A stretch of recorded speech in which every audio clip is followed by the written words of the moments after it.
Mira, acabamos de terminar una fogata que va a estar aquí. Esta sí va a ser de gas. La otra que hice era de leña. Y esta es de gas.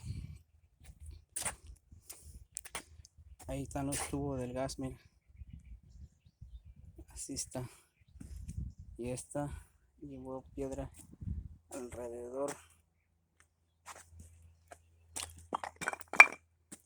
Aquí tiene su apagador. Es como una llave para abrir el gas, más que nada.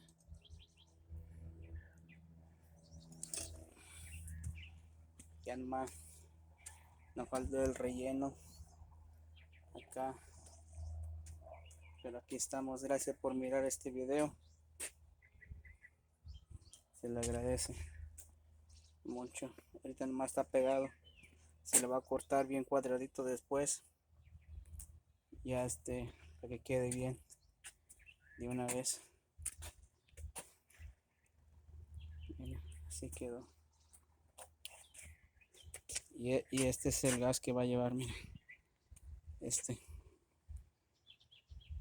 es el gas que va a llevar. Este va a estar en el medio. Mira. Este va a estar en el medio.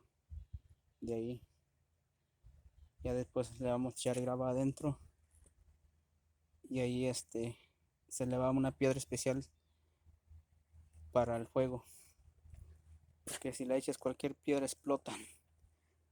Y es peligroso que te pegue a los niños. Bueno, pues es todo. Cuídense mucho y nos vemos para el próximo video. Gracias por mirar este video. Hasta la próxima. Y siempre positivo, positivo.